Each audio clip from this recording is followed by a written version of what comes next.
to kick off week 15, I was really happy with how one of the flips of my sand art turned out this week. I feel like I'm starting to get a handle on how it works best.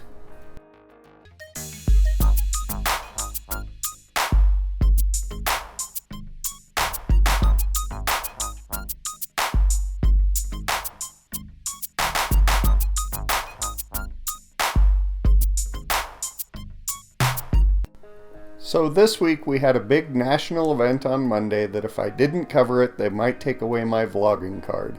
I did all the things, I even wore the correct apparel, I watched some live streams from the area with 100% coverage, I got outside and experienced some of it myself. Unfortunately, it wasn't until the moment had passed that I realized that my camera does have white balance and, focus controls that would have made the shot more interesting. I guess I was more concerned about not using the camera to block the sun while I made the adjustments. Yeah, that's what it was. It was safety. Oh well. They say the 2044 Eclipse will be better here anyway. We'll try again then. On Tuesday, I went to the launch party of my friend Tricia's book. It's called You Are Safe Now. She wrote it with her therapist, Jana Richardson. It's a story about recovery from manipulation, trauma, and assault. I want bold colors, I want it to be real, and I want it to be smart. And I came to this Bible study, and it was filled with smart women. There was one woman in particular who was leading the group, and everyone was drawn to her. And she had letters after her name, and she had degrees, and she was smart. And she was the flame, and we were like a moth to the flame. It's true. Jesus said, I am the way, the truth, and the life. If you try to separate somebody from the truth, trying to separate them from Jesus, it's about one of the worst things you can do. And I think it's just helpful how religious language can be used manipulatively, vulnerability can be used manipulatively, and to call out one of the tactics that really doesn't get enough attention.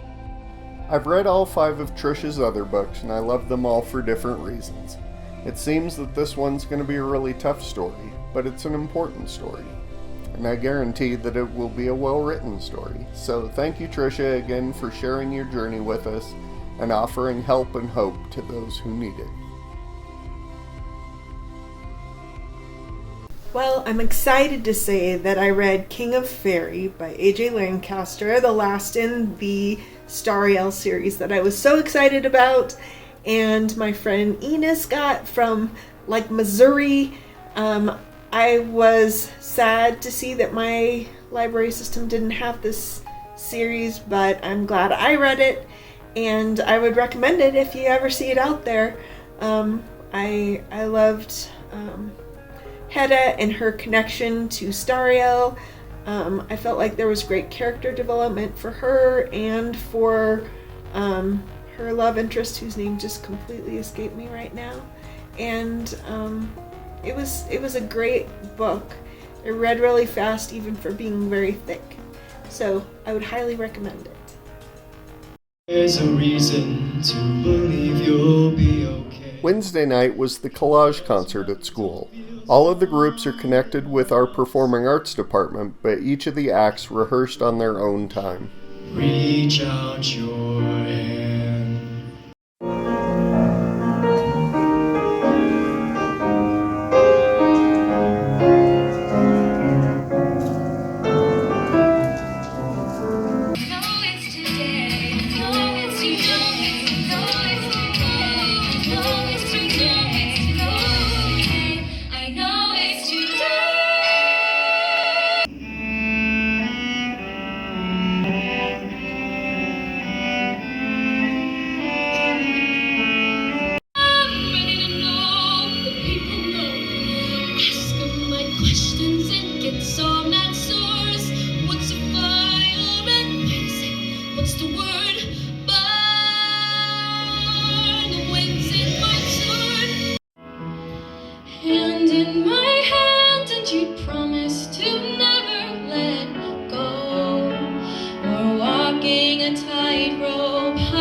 let the sun come streaming in, 'cause you'll reach up and you'll rise again. Lift your head and look around.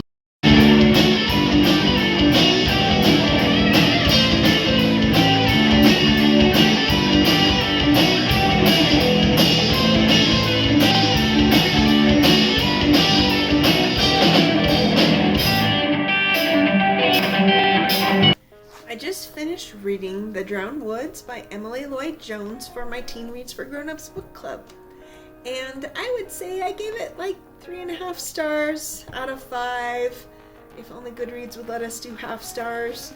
It was interesting, and it moved pretty fast, but it didn't really live up to my expectation of a heist book meets a dark fairy tale. It wasn't until later that we realized it actually is based on a fairy tale from Wales. So that part ended up being really interesting once I learned it, but I didn't know that I didn't realize it was an actual fairy tale until after I'd had the discussion in book club today. I liked the characters, the world building was lacking, and it had potential. There was definitely some flaws, but I might recommend it to you. You'll have to check in with me and I'll let you know. Well, I have to say that I wasn't sure if I was going to go to my mom's this week or not. She wasn't feeling great, but then she told me she would bake me a pie. So guess where I ended up? Trina's 21st birthday was on Friday, so on Saturday we went up to Greeley to celebrate with her and take her out to Olive Garden for dinner and drinks.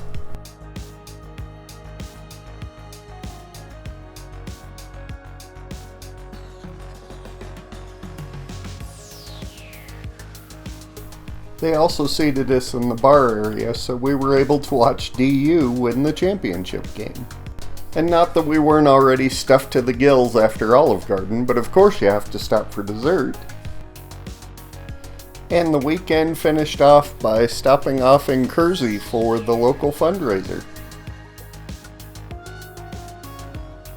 And spent some time getting to know some new people.